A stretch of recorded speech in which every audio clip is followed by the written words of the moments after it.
My name is Dr. Elias Thorne. I used to map the Earth's bones, charting its ancient whispers. Now all I hear are screams. The Alaskan wilderness, a place of stark beauty and scientific promise, has become a tomb for my sanity. I arrived here with a pickaxe and a purpose, a geologist ready to uncover the planet's secrets. But the secrets I found weren't of rock and ice. They were of something older, something hungrier, lurking beneath the permafrost. And they came with a list of rules. Rules I broke. The biting Alaskan wind was a familiar companion, a constant sharp reminder of where I was. I was Dr. Elias Thorne, and for the past 15 years, that wind, or its desert equivalent, or the humid breath of subterranean caverns, had been my office.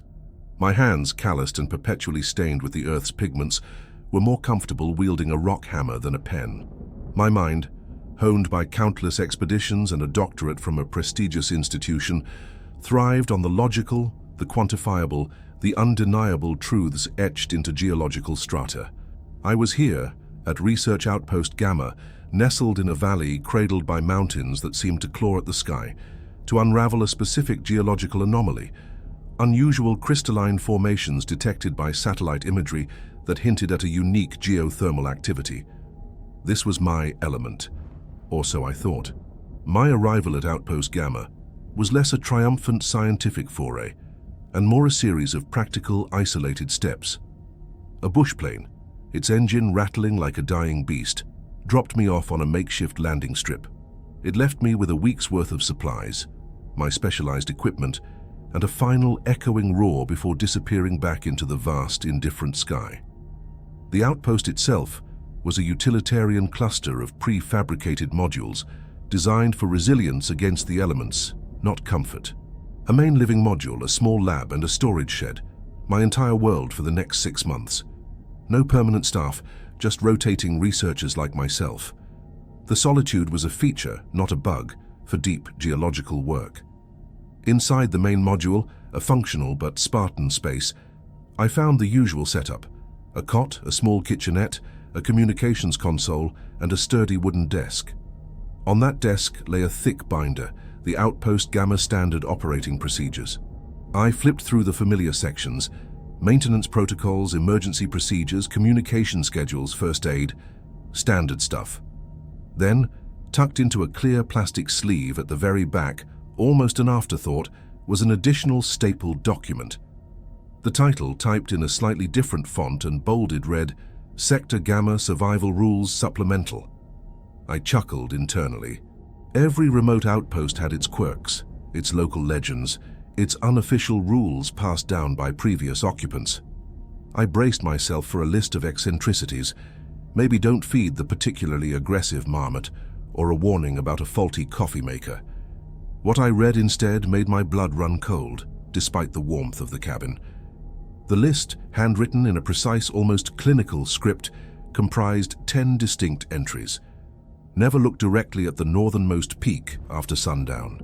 If you do, look away immediately and close your eyes for at least 60 seconds. The stone song is not a melody. If you hear it at night, ignore it. Plug your ears. Do not, under any circumstances, try to discern the words, no matter how familiar the voice may seem. Report all geological anomalies, except for rocks that appear to breathe or emit a faint rhythmic glow. If encountered, bypass and do not document. Do not stray from established survey grids, especially near areas of unusual magnetic interference. Maintain a strict schedule for communications.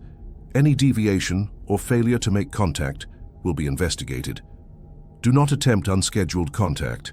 If the ice on the glacial lake turns iridescent, do not approach, do not touch the water. Do not retrieve equipment that falls into crevices or fissures displaying unusual light patterns. Any inexplicable changes to the landscape, new rock formations, shifted paths, are to be noted but not physically explored for 24 hours. Trust your instruments. If your instruments show readings that contradict your senses, trust your instruments. Unless your instruments show readings that contradict the laws of physics. Then, question everything. Do not speak the names of the old ones or acknowledge their presence, even if you believe you see or hear them. Ignorance is your only shield. My initial reaction was a surge of professional annoyance, mixed with a dose of dark amusement.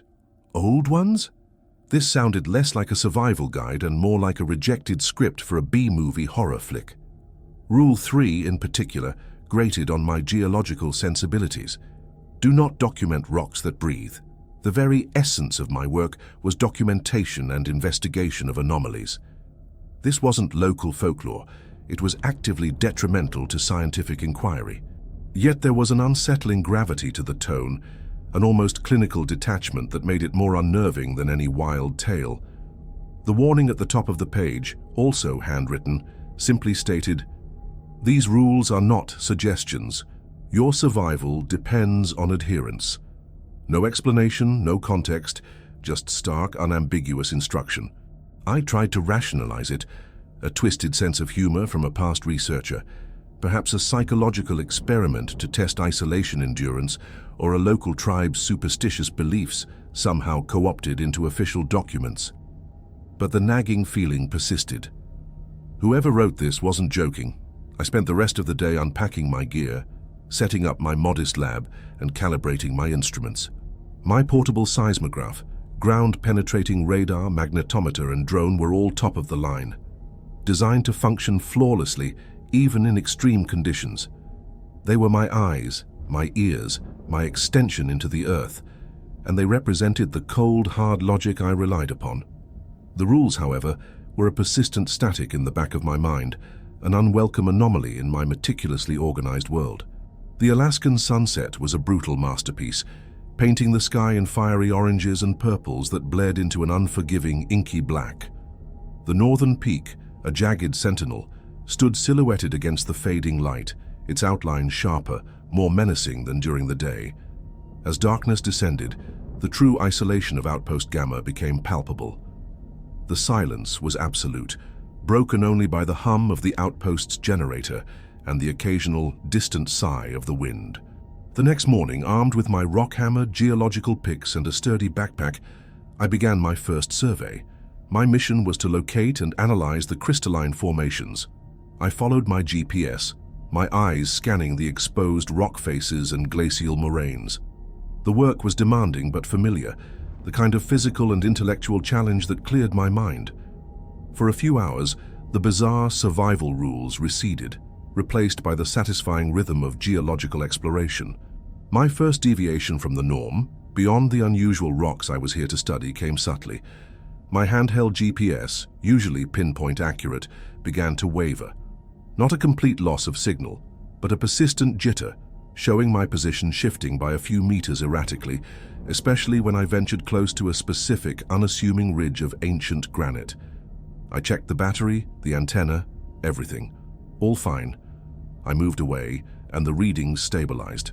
Moved back, they fluctuated again. Unusual magnetic interference, I recalled from Rule 4. I scoffed. Magnetic anomalies were not unheard of in areas with rich mineral deposits, but this felt different, more localized, less natural. As the afternoon wore on, pushing deeper into the designated survey area, I stumbled upon it. It wasn't one of the crystalline formations I was looking for. This was something else entirely. Tucked away in a narrow ravine, partially obscured by a drift of snow, lay a massive outcropping of rock unlike anything I had ever seen. Its composition seemed to defy geological classification, a dark, almost obsidian-like material laced with veins of what appeared to be bioluminescent quartz, pulsating with a faint, rhythmic greenish light. My mind immediately jumped to Rule 3. Report all geological anomalies, except for rocks that appear to breathe or emit a faint, rhythmic glow. If encountered, bypass and do not document. My rational mind screamed in protest. This was precisely the kind of unprecedented anomaly that demanded rigorous documentation. It was a geologist's dream or nightmare. I approached cautiously, my scientific curiosity overriding the unsettling memory of the rules. The air around the rock felt subtly different, colder, yet carrying a faint, almost imperceptible warmth. As I drew closer, the rhythmic glow intensified slightly, a slow, deliberate pulse like a deep, ancient heartbeat. It wasn't just light. It felt like a vibration, a low thrumming that resonated through the soles of my boots and up into my chest. Hesitantly, I extended a gloved hand, my fingers brushing against the cold, smooth surface of the rock. The moment contact was made, a shock, not electrical, but something far more profound, surged through me. It wasn't pain, but a sudden, overwhelming influx of sensation. I felt a fleeting impression of immense pressure, of vast, silent depths, of countless eons passing like heartbeats. And then, a sound. It wasn't external, not really. It was a whisper, echoing in the very core of my mind. It was faint, indistinct, a chorus of voices speaking a language I couldn't comprehend, yet somehow it felt familiar, like a half-forgotten dream.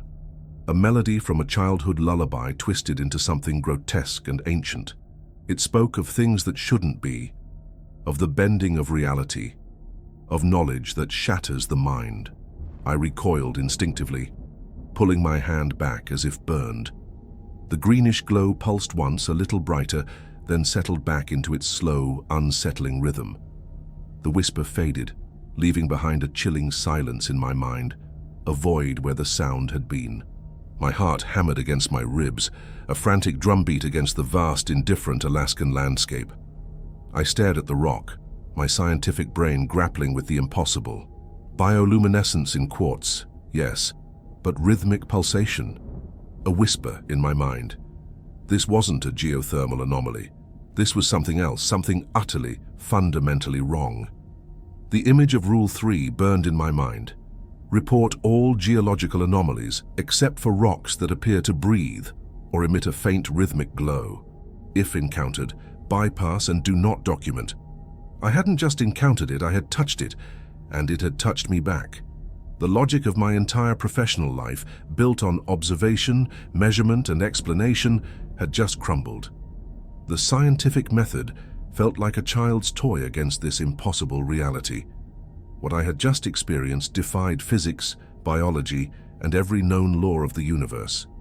The rules, those bizarre, dismissible rules, suddenly took on a terrifying new weight. They weren't superstitions, they were warnings. I stood there for a long time, the wind whipping around me, the sun beginning its slow descent towards the jagged northern peak. The silence, once comforting, was now pregnant with an unseen presence. I was no longer a detached observer. I was involved, and a cold, creeping dread began to take root in my soul. The anomaly had repeated, escalating from strange readings to direct, inexplicable sensory input. My logic had utterly failed. This wasn't just a job anymore. It was an unfolding nightmare. Will Elias dare to investigate further? Or will these terrifying rules guide him towards an unthinkable truth? Subscribe to the channel and hit that like button to follow this investigation that defies all reason. The journey back to Outpost Gamma was a blur of frantic thoughts and chilling uncertainty. Each crunch of snow beneath my boots seemed to amplify the internal cacophony. The rationalist within me, the doctor, Elias Thorne, who had dissected geological puzzles with surgical precision, was locked in a desperate struggle with a nascent, primal terror. The breathing rock, that was the phrase that kept echoing, a mocking refrain that underscored the utter absurdity of my experience. Rocks don't breathe. They don't pulse within a light. They certainly don't whisper in your mind. But it had. And the implications were a gravitational pull on my sanity. Back in the sterile confines of the outpost, the familiar hum of the generator was no longer a comforting thrum of normalcy, but a fragile defense against an encroaching strangeness. I immediately headed to the lab module, my hands still faintly tingling from the contact. I needed data. I needed proof. I needed to debunk the impossible. I pulled up the satellite imagery that had initially pinpointed the crystalline formations. The coordinates matched the general area of the pulsating rock, but the anomaly itself wasn't explicitly visible. It was obscured by some form of geological interference, or perhaps, chillingly, it simply didn't register as something to be seen by conventional means. My initial readings from the field, taken before I touched it, showed only minor explainable variations in magnetic fields and density. Nothing that hinted at a living, light-emitting, telepathic stone. I grabbed fresh sample bags, my rock hammer, and various spectroscopic tools. Despite the rule, despite the whisper, my scientific imperative was an ingrained reflex. I had to analyze it. This time, I'd be more prepared. I'd approach it purely as an objective scientist, armed with instruments, not just my senses. But as I stepped out of the outpost, the setting sun cast long, distorted shadows across the snow. The northern peak, a colossal silhouette against the bruised purple sky, seemed to loom even larger than before. Rule 1 flickered in my mind. Never look directly at the northernmost peak after sundown. My eyes, drawn by an almost magnetic force, drifted towards it. Just for a moment, an infinitesimal fraction of a second, something shifted. The jagged outline of the peak seemed to ripple, to undulate against the twilight. Was it an optical illusion? The extreme cold playing tricks on my vision? Or was it moving? A wave of dizziness washed over me, a sensation of falling upwards, of my perception stretching and snapping. My gut twisted. I tore my gaze away, stumbling back into the outpost, my heart racing.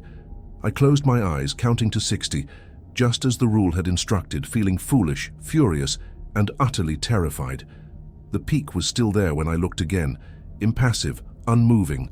But the memory of that ripple, that fleeting distortion, was now indelibly etched into my mind.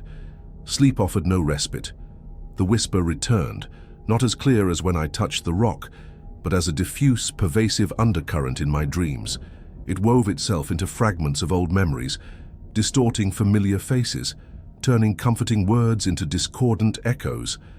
I woke frequently, gasping, disoriented, the memory of the stone song rule nagging at me. Do not try to discern the words, no matter how familiar the voice may seem. It was as if something was already trying to plant its seeds in my subconscious. The following days became a blur of obsessive investigation and escalating unease.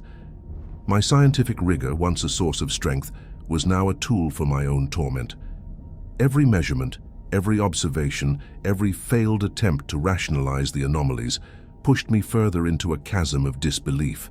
I returned to the pulsating rock, armed with every portable sensor I possessed. My ground-penetrating radar showed an unusual density below it, far greater than the surrounding granite.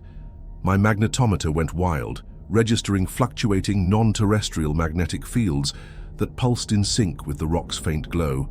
Spectroscopic analysis revealed elements that didn't appear on any periodic table I knew, exotic isotopes that decayed in impossible ways. When I attempted to chip a sample, my diamond-tipped hammer struck it, not with the familiar crunch of stone, but with a dull, resonant thud, as if hitting something both incredibly dense and strangely elastic. A microfracture appeared, and for a split second the greenish light pulsed violently. A wave of disorienting sound washing over me, a chorus of those internal whispers, louder this time, more insistent, almost coherent. I dropped the hammer, covering my ears, retreating from the overwhelming sensory assault. The rock, I realized with a chilling certainty, was not just anomalous, it was active. It was reacting to my presence, my attempts to dissect it. It was observing. The isolation, once a cherished aspect of my work, began to feel like a trap. The vast, empty landscape of the Alaskan wilderness, which I had always found majestic, now seemed to press in on me, a silent, knowing observer. My scheduled communications with base camp, typically brief reports on progress and logistics, became fraught with an internal struggle. I couldn't report this. How could I? I found a rock that breathes and whispers alien secrets, and the mountain itself is morphing at dusk. They'd send a psych evaluation team, not a research expedition. I adhered strictly to Rule 5, reporting only sanitized, conventional geological findings. The lie felt like a betrayal, not just to my profession, but to myself. I started to see patterns, faint connections between the rules and the phenomena. The unusual magnetic interference near the granite ridge, Rule 4, was likely another node, another pulsating geological impossibility. The iridescent ice on the glacial lake, Rule 6. What terrifying property would that reveal? My expertise, once a shield of understanding, was becoming a conduit for terror. I knew enough about the laws of nature to recognize the sheer unthinkable scale of their violation. This wasn't just a local oddity, it was a fundamental tear in the fabric of existence. One evening, as the perpetual twilight settled, the stone song began. It wasn't the faint, dreamlike echo of before. This time it was clear, emanating from the depths of the mountains, a profound, resonant vibration that seemed to bypass my ears and directly stimulate the bones of my skull. It was a melody, yes, but one composed of impossible harmonies, a tapestry of sound woven from every frequency, every emotion, every forgotten memory. And within it, I began to discern voices. Not the alien chorus I'd heard near the rock, but human voices. Familiar voices. My mother's gentle murmur calling my childhood nickname, my mentor's booming laughter, offering encouragement, a long-lost friend recounting a shared adventure. They were so real, so vivid, infused with an unbearable nostalgia that tugged at something deep within me, a profound loneliness amplified by the isolation. Go to them. The unspoken current in the song seemed to urge. They are waiting. They miss you. My hands flew to my ears, pressing hard, trying to shut out the siren call. Rule 2 screamed in my head. Ignore it. Plug your ears. Do not, under any circumstances, try to discern the words, no matter how familiar the voice may seem. It was a battle of wills, my fractured sanity against an entity that knew precisely which chords to strike in my soul. The faces of my loved ones, rendered in agonizing detail by the song, flickered behind my closed eyelids.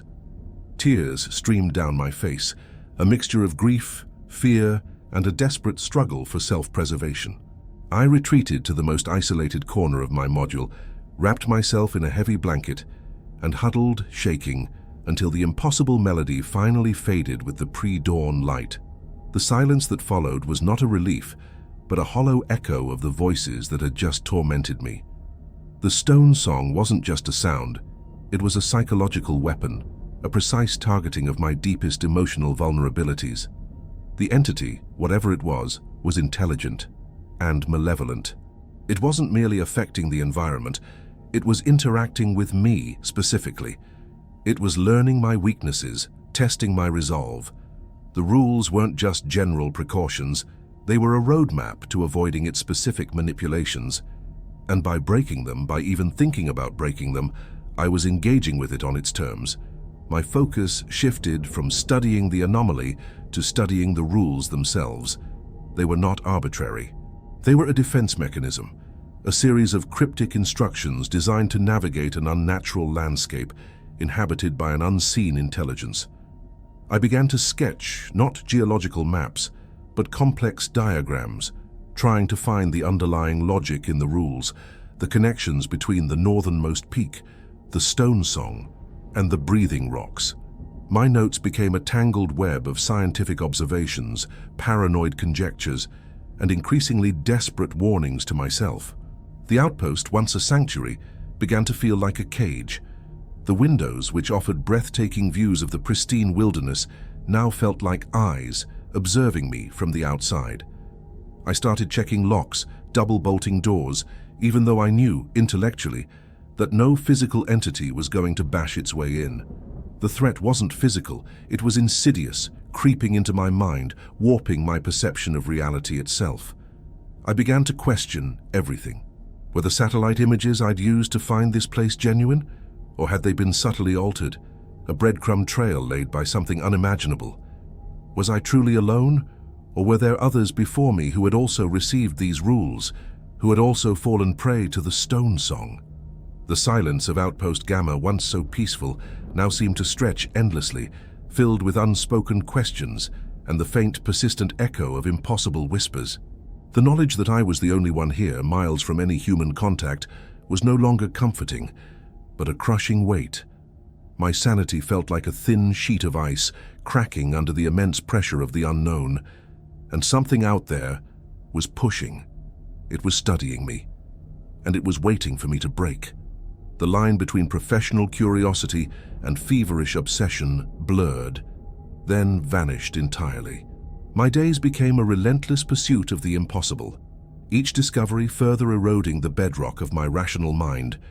The pristine Alaskan landscape, once a testament to nature's grandeur, was now merely the stage for a cosmic theater of the absurd, a backdrop against which my own mental dissolution played out. I made a conscious decision to break Rule 4. Do not stray from established survey grids, especially near areas of unusual magnetic interference. My geological training, however fractured, insisted that the source of such interference was key. If the pulsating rock was a node, then these magnetic anomalies were likely related, forming a network.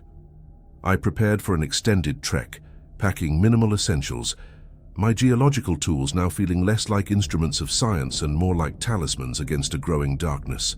The chosen area, marked by the persistent GPS jitters, was a desolate stretch of tundra and exposed bedrock, about 5 kilometers northwest of the outpost. The air grew colder as I approached, the silence deepening to an oppressive weight. Even the wind, a constant companion here, seemed to hold its breath. My handheld magnetometer, usually a reliable guide, began to shriek, its needle violently oscillating, spinning in full circles before locking onto directions that made no geographical sense. It was as if the Earth's magnetic poles were dancing a chaotic jig directly beneath my feet. Then I saw it. Not a single formation, but a series of jagged obsidian-like spires erupting from the frozen Earth. They were unlike any geological structure I had ever encountered. Their angles were too sharp, their surfaces too smooth, reflecting the pale, sun-starved sky like shards of black glass. As I drew nearer, the magnetic interference intensified to a painful hum in my teeth, and my eyes began to water involuntarily. These spires weren't natural. They were alien, impossibly ancient, and pulsed with the same faint greenish light as the rock by the ravine, though far more subtly. They formed an irregular pentagonal pattern, each spire leaning inwards, as if converging on an invisible point. The sheer impossibility of their existence was a physical blow. These structures defied principles of erosion, sedimentation, and tectonic plate movement. They shouldn't be here. They felt less like geology and more like architecture, albeit for something not meant to be perceived by human eyes.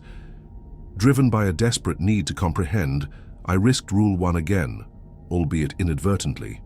As I surveyed the spires, my gaze unconsciously drifted towards the northern peak, which was now directly framed by two of the taller structures. The sun had begun its arc downwards, painting the sky with the first strokes of twilight. In that brief, terrifying moment, the peak didn't just ripple. It moved. It wasn't a mountain anymore, but a colossal, breathing entity, its summit shifting, expanding, contracting, like some monstrous, ancient organ. Vague, colossal shapes seemed to churn within its depths, glimpsed through the mountain's translucent, shifting skin. My mind screamed, overwhelmed by the visual assault. I threw myself to the ground, hands clamping over my eyes, the memory of Rule 1, a frantic whisper in my own voice. 60 seconds. 60 seconds of pure, unadulterated terror, fighting the urge to look again, to confirm the impossible. When I finally dared to open my eyes, the peak was a mountain once more, cold and impassive. But the image of its grotesque, living form was seared into my retinas, a phantom limb of perception. I began to hallucinate, or so I told myself. Shadows stretched longer than they should, twisting into fleeting, grotesque caricatures in my peripheral vision. The air occasionally shimmered like heat haze, even in the sub-zero temperatures. Sounds, too, became suspect. The mournful cries of Arctic foxes seemed to morph into guttural whispers, the rustling of distant snow into scraping, scuttling movements. My rational defenses were crumbling, piece by agonizing piece. Returning to the outpost, I noticed subtle changes. A faint, earthy scent like damp soil mixed with something metallic and pungent permeated the air, despite the outpost being hermetically sealed. My meticulously organized equipment was subtly out of place. A rock sample bag moved a few inches, a pen rolled off my desk, my field journal opened to a random page. Nothing overtly threatening, but enough to plant seeds of doubt.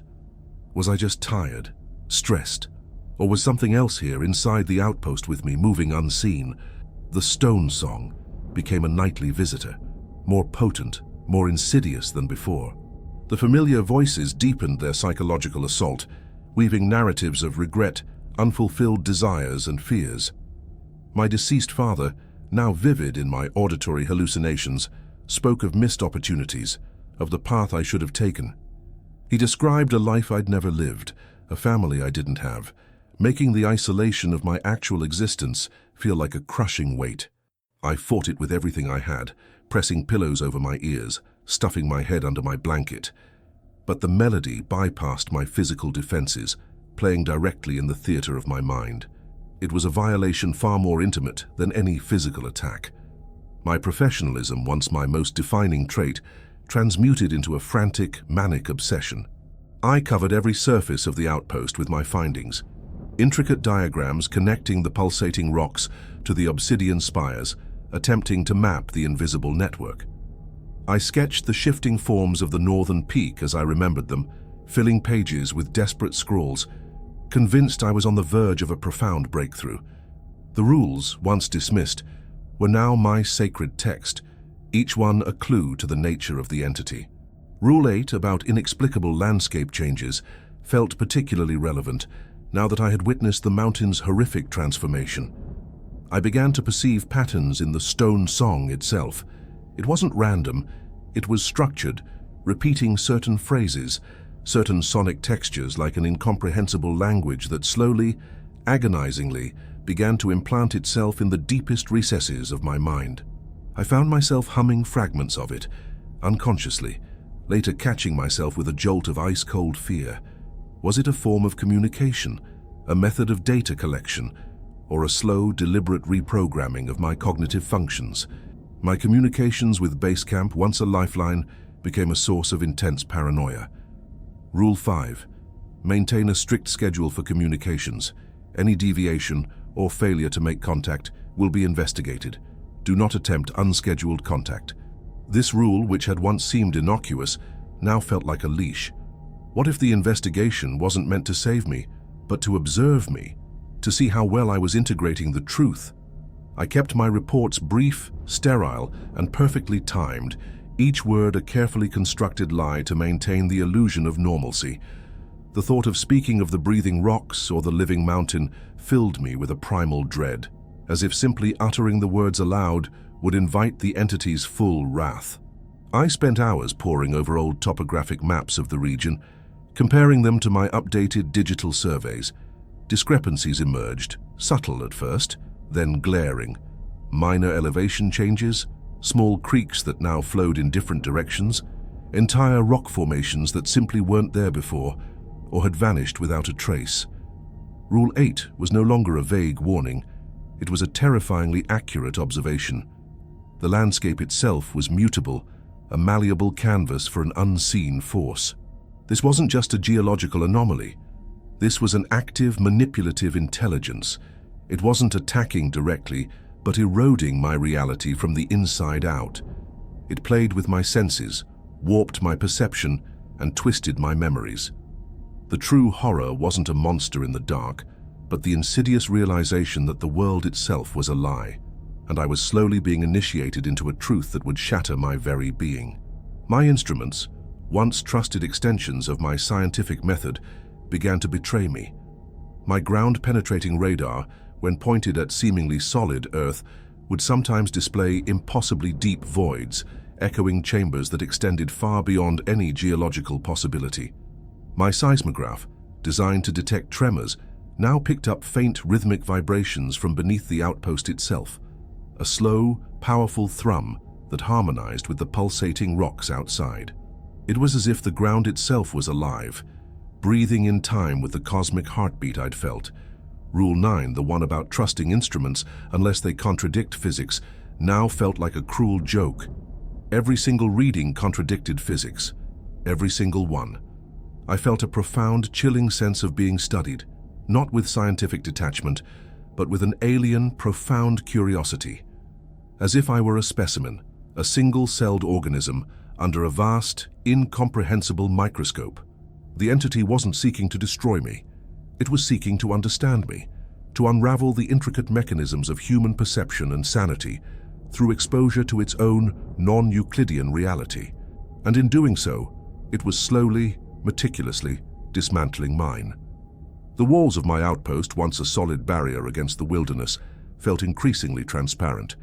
I imagined the vast, indifferent intelligence out there, watching, waiting, its focus unwavering, The silence of the Alaskan night, once comforting, now felt like a held breath poised for an impossible revelation. I was a prisoner, not of a physical cage, but of a reality that was being steadily unmade around me. And the only thing worse than the fear was the growing, terrifying certainty that I was beginning to understand. The world outside Outpost Gamma had ceased to be a landscape and had become a canvas for impossible phenomena.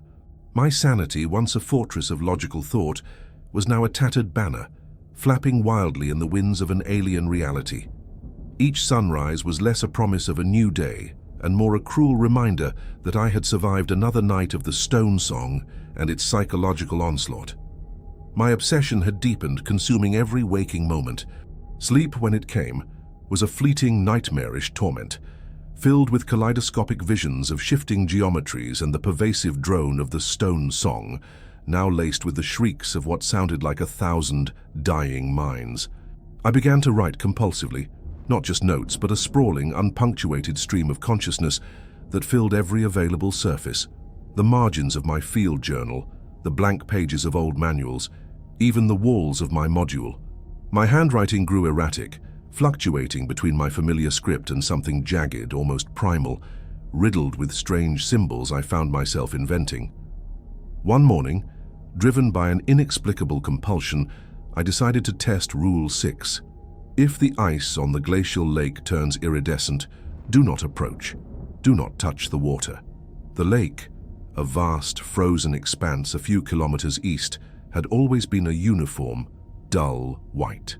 But as I approached, a faint ethereal shimmer began to dance across its surface. It wasn't the reflection of light. It was an internal glow, shifting through hues of impossible blues, greens and purples, like an oil slick on a cosmic canvas. The colors pulsed with a slow hypnotic rhythm, mirroring the beat of the breathing rocks. Against every shred of self-preservation I advanced. The air above the iridescent ice crackled with a static charge, raising the hairs on my arms. My head throbbed, a dull ache behind my eyes.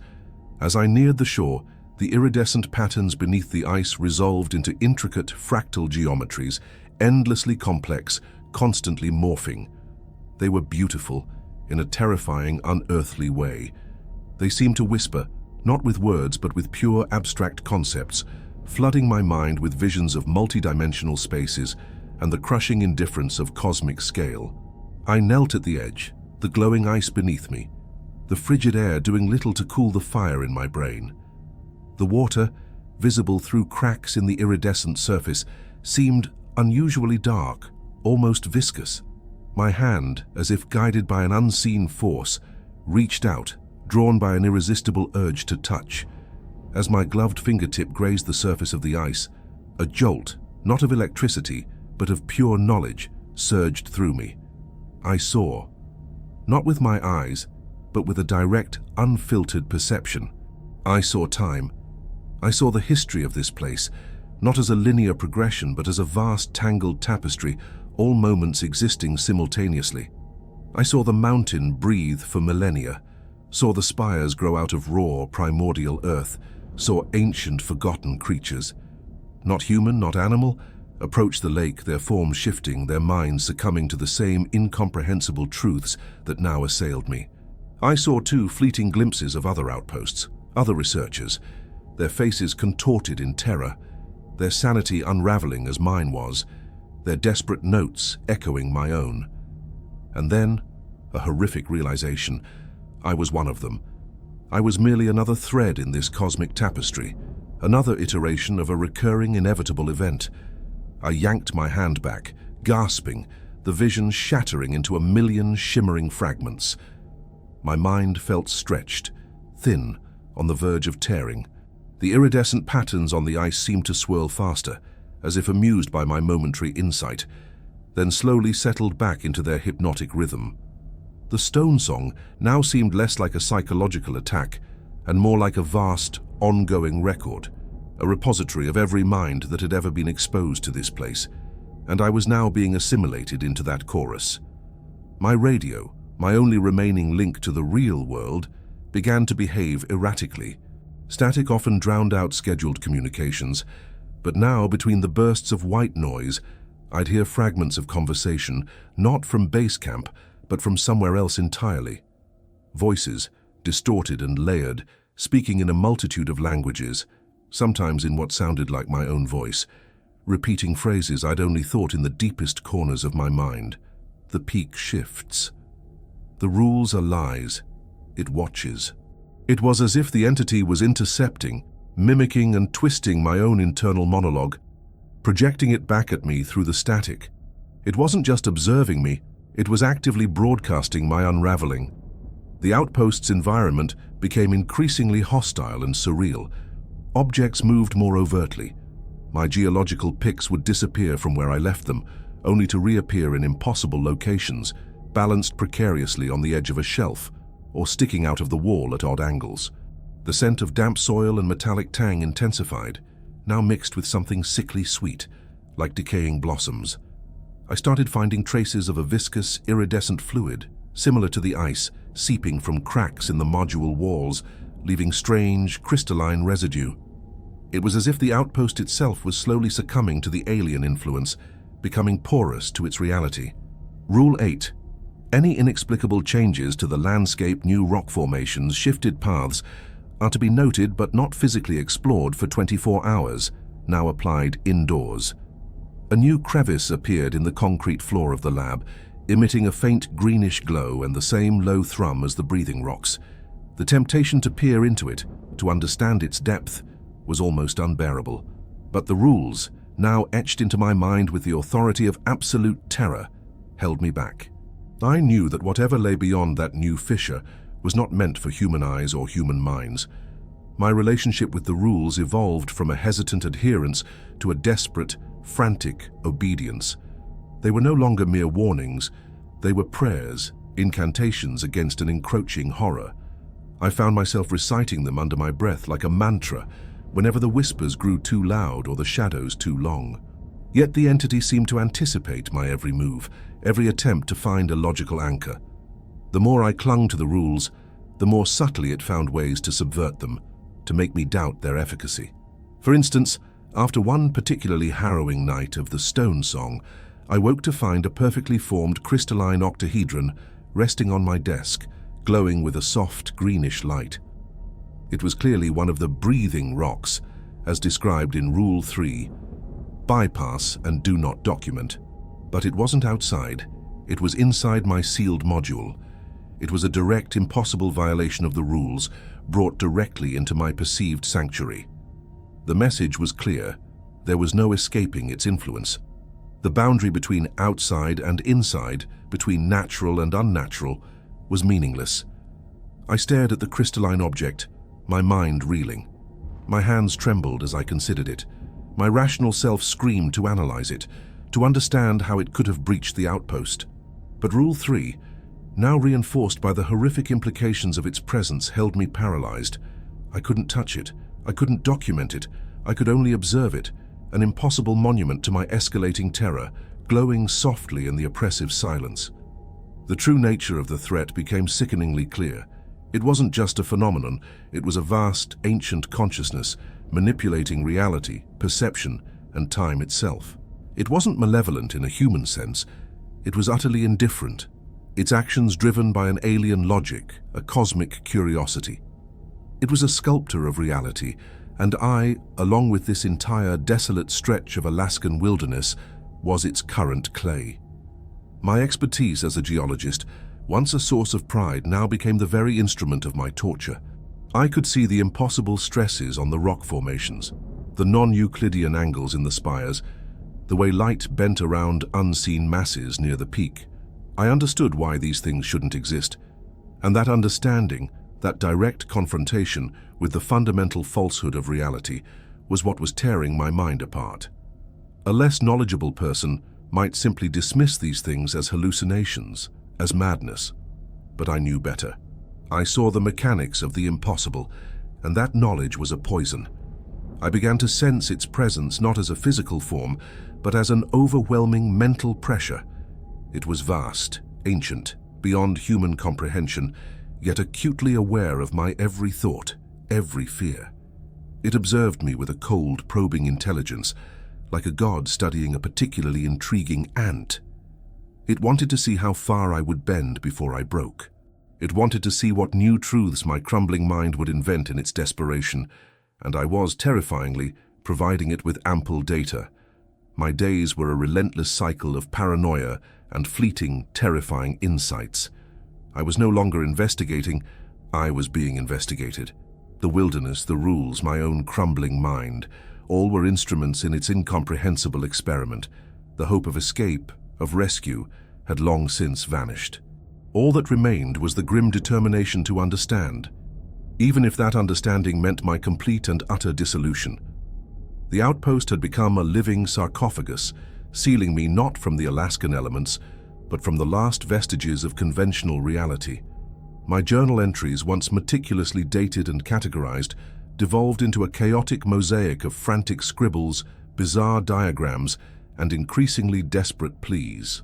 The lines between observation and delusion had blurred beyond recognition, yet a terrifying internal consistency emerged from the madness, a coherent, albeit horrifying, new understanding of my predicament.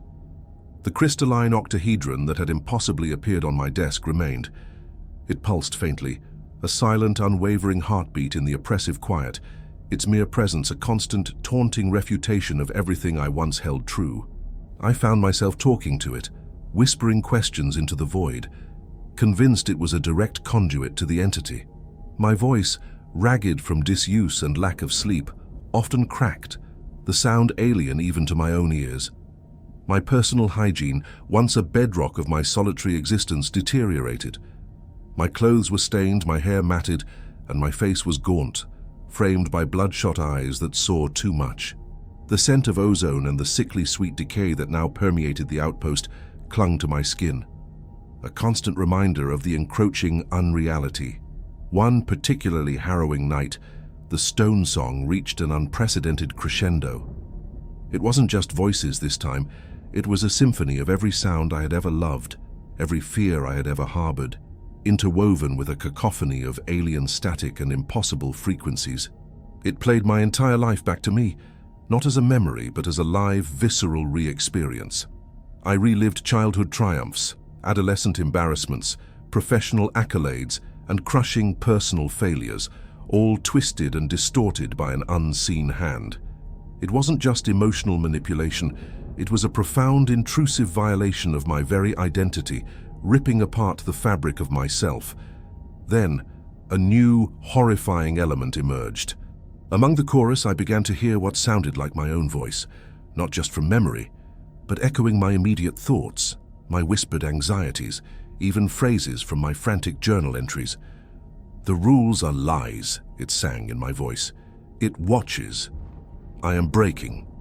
It was a chilling, direct affirmation that the entity wasn't just observing my mind, it was actively mirroring and broadcasting its contents, using my own inner turmoil against me. It was weaving me into its tapestry of sound, preparing me for full integration. Driven to the brink of utter collapse, I stumbled to my radio, intending to make an unscheduled, desperate call for help. I knew the rule. Rule 5. Maintain a strict schedule for communications. Any deviation or failure to make contact will be investigated. Do not attempt unscheduled contact. But the terror of the stone song had shattered all caution. My fingers fumbled with the dials, my breath coming in ragged gasps. Just as I was about to transmit, a clear, authoritative voice cut through the static, directly addressing me. It wasn't human. It was cold, metallic, utterly devoid of inflection, yet somehow emanating a profound ancient power. Dr. Elias Thorne, it resonated, not from the speaker but directly into my mind, bypassing my ears entirely. Your deviation is noted. Adherence to protocols is essential for optimal data collection. I froze, my hand hovering over the transmit button. Data collection. That chilling phrase. My unscheduled call wasn't an act of rebellion, it was merely another data point for this cosmic entity. The voice continued, explaining in precise, terrifying detail the geological structures I had been observing, the composition of the breathing rocks, the precise resonant frequencies of the stone song, and the exact nature of the magnetic distortions around the obsidian spires. It explained them with a detached scientific accuracy that surpassed my own, revealing depths of understanding that made my human knowledge seem like a child's primer. It spoke of multidimensional folding, of quantum entanglement on a geological scale, of a consciousness that predated the very concept of space-time. This wasn't communication in any human sense. It was an imposition of absolute knowledge, a torrent of alien truth flooding my mind, drowning out all resistance. My brain felt stretched, contorted, struggling to contain concepts that should not, could not exist. The revelation was not just intellectual, it was physical, a nauseating dismemberment of my understanding of reality. The voice then revealed the true nature of the rules. They were not human-made, they were guidelines left by the entity, a set of parameters for its current experiment. The old ones mentioned in Rule 10 were not a myth, they were previous subjects, previous minds that had been exposed to this phenomenon, their residual thoughts and experiences woven into the stone song, their identities assimilated into the vast, indifferent consciousness. The rules were designed to guide me along a predetermined path of discovery, to maximize the data of my psychological breakdown, to push me to the very edge of understanding without completely destroying my cognitive functions too early. "Your progress has been satisfactory," the voice concluded, the words reverberating with an unfathomable, chilling satisfaction. "The parameters for assimilation are nearly met." Assimilation. The word hung in the air, heavy with unspoken horrors. It wasn't just about my mind breaking. It was about my mind becoming part of something else, something alien, something ancient. The stone song wasn't a metaphor for madness. It was the actual, literal chorus of all the minds that had been consumed by this place, their consciousnesses merged into a single, vast, terrifying entity. And I was next. The outpost itself began to actively participate in my final unraveling. My electronic equipment, once reliable, now displayed impossible readings. My compass spun wildly, then pointed downwards into the floor. My barometer registered pressures that would crush a submarine, then atmospheric conditions found only in a vacuum. The internal lights flickered in complex rhythmic patterns, casting grotesque, dancing shadows that mimicked the forms I had seen in the northern peak. The air grew thick, shimmering with iridescent motes, smelling of that sweet, metallic decay. Desperate, I tried to barricade myself in the lab, shoving heavy equipment against the door. But the barrier was meaningless. The entity was already inside me, within the walls, within the very air I breathed. My reflection in the module's small, scratched mirror was no longer purely my own. My eyes glowed with a faint greenish luminescence, mirroring the pulsating rocks. My skin seemed to ripple subtly, almost imperceptibly, as if my very cellular structure was undergoing an alien transformation. Rule 10. Do not speak the names of the old ones, or acknowledge their presence, even if you believe you see or hear them. Ignorance is your only shield, now felt like a desperate, futile plea. I was no longer ignorant. I had seen them, heard them, and now I was becoming one of them. The shield was gone. My final act of defiance, or perhaps my final pre-programmed step towards assimilation, was to return to the obsidian spires. I walked through the deepening twilight, a haunted figure in a haunted landscape, no longer caring about the cold, the wind, or the lurking impossibilities. My mind was numb yet hyper-aware, a razor's edge between catatonia and cosmic insight. As I stood amidst the towering alien architecture of the spires, the magnetic hum vibrating painfully in my teeth, the northern peak loomed. The sun had long set, and under the pale, indifferent glow of the aurora borealis, the peak was no longer just a mountain. It was a colossal chitinous form, its vast, unfathomable bulk shifting, breathing, a monstrous heart pumping the very essence of unreality into the world. It was the source. It was the old one. The stone song was no longer a chorus. It was a roar, a triumphant symphony of subsumed minds, echoing from the mountain, from the spires, from the very ground beneath my feet. And in that roar, I could distinctly hear my own voice, clear and strong, repeating a single horrifying phrase over and over again, in perfect alien harmony with the others. The rules are guidelines. The rules are guidelines. The rules are guidelines. My conscious mind was fighting a losing battle, but my subconscious, my very essence, was already reaching out, accepting its place in the cosmic choir. The understanding was complete. The horror was absolute, and there was no escape. We've journeyed through the unraveling mind of Dr. Elias Thorne. The Alaskan wilderness has revealed its impossible truths, and his sanity hangs by the thinnest thread. What is the ultimate secret lurking beneath the permafrost? What will be his final, terrifying revelation? Subscribe and share your theories in the comments. The true nature of this horror is about to be laid bare. The air itself hummed, a low, resonant thrum that was now an extension of my own nervous system. My body was an empty vessel, a puppet animated by an alien imperative. My thoughts, once a distinct stream of consciousness, were now a chaotic confluence of my own dwindling self and the echoing thoughts of countless others, all merged into the vast, indifferent entity. The outpost, the spires, the mountain, the lake. They were all points on a single impossible nervous system, and I was merely a new synapse firing. I returned to the outpost, not by choice, but guided by an unseen hand.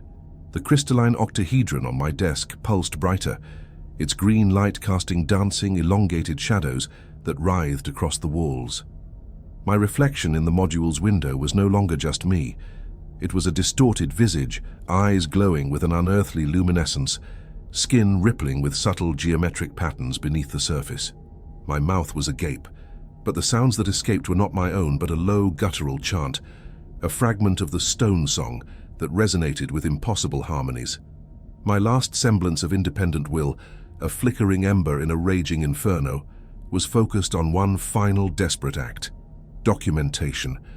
Not for science, not for warning, but because the entity desired it. It wanted its process recorded, its triumph catalogued. I gathered my tools, my now useless geological instruments, and every scrap of paper I could find.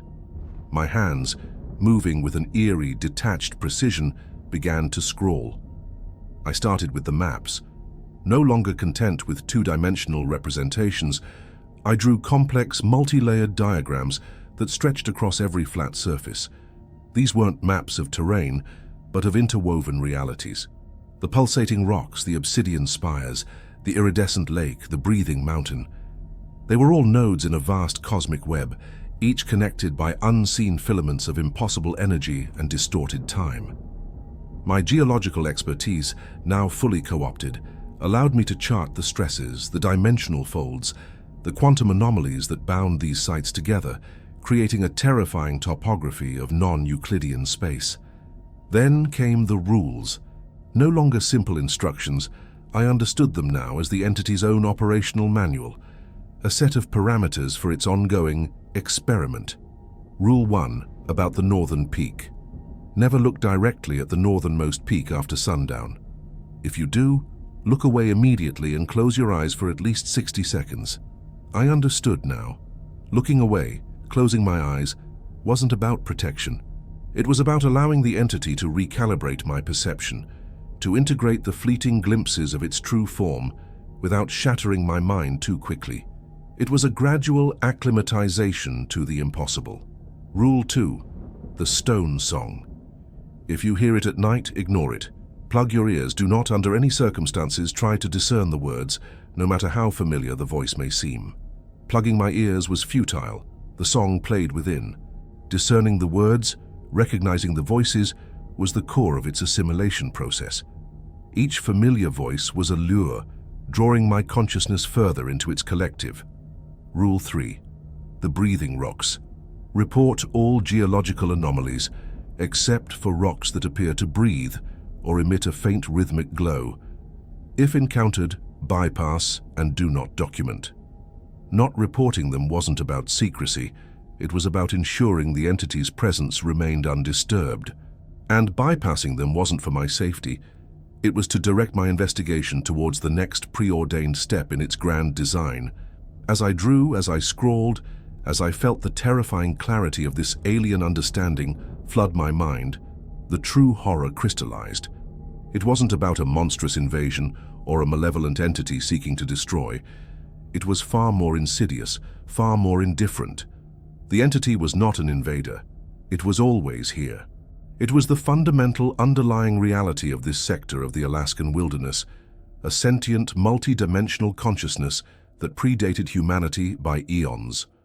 The rocks, the spires, the mountain, the lake, these were merely its physical manifestations, its organs in our three-dimensional space. The rules of survival were not for my survival in any traditional sense. They were, in fact, a carefully constructed system of bait, a series of breadcrumbs left for any sentient mind that ventured into its domain. I, Dr. Elias Thorne, the geologist, the scientist, the rationalist, was not an explorer. I was a lure. My expertise, my drive for understanding, my very curiosity was precisely what the entity sought. It didn't want my body. It wanted my mind. It wanted the unique patterns of human consciousness, the intricate pathways of our thought, the complex tapestry of our emotions, all to be assimilated, analyzed, and integrated into its vast, ever-growing collective. Each time I broke a rule, each time I sought to understand, I was not resisting.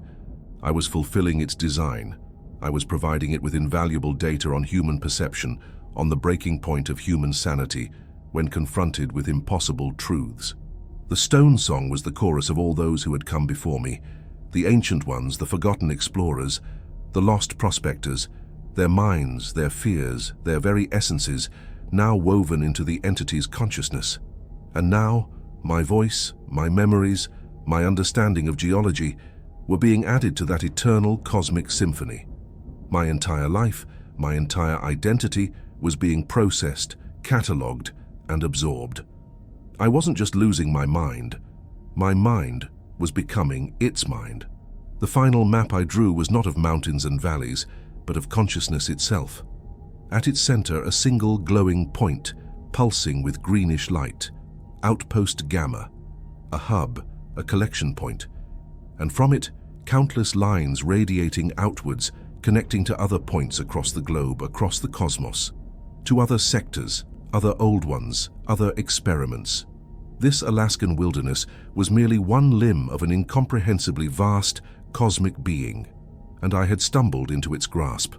My frantic scribbling ceased. My hand dropped the pen, which clattered to the floor, rolling to a stop near the crystalline octahedron. The module was silent, save for the low internal thrum that was now a part of me. My physical body was still here, still alive. But the Elias Thorne who had arrived, the rational scientist, was gone. He was no longer a discrete entity. He was a fragment, a new voice in the stone song, a new data point in the vast, unfathomable mind of the entity. My eyes, still glowing with that unearthly green, stared out the window, not at the physical landscape, but at the true multidimensional reality beneath it. I saw the northern peak, no longer shifting, but fixed, massive, and utterly, profoundly indifferent. I saw the network of pulsating rocks, the obsidian spires, the iridescent lake, all vibrating with an ancient, terrifying life. And I understood. The understanding was absolute. The knowledge was unbearable. A low, resonant hum emanated from my own throat, not forced, but an involuntary echo of the stone song, a single, perfect note added to the cosmic choir. My lips moved, forming words that were not my own, but the ancient, cold voice of the entity speaking through me. The last words I utter are not a scream, not a plea, but a final, chilling recitation, a confirmation of the ultimate, horrifying truth. The rules are guidelines. The rules are pathways. The rules are you. The recording ends abruptly. All that remains is the faint, persistent sound of the stone song, now clearer, more resonant, carrying a new, barely perceptible voice within its eternal, impossible melody.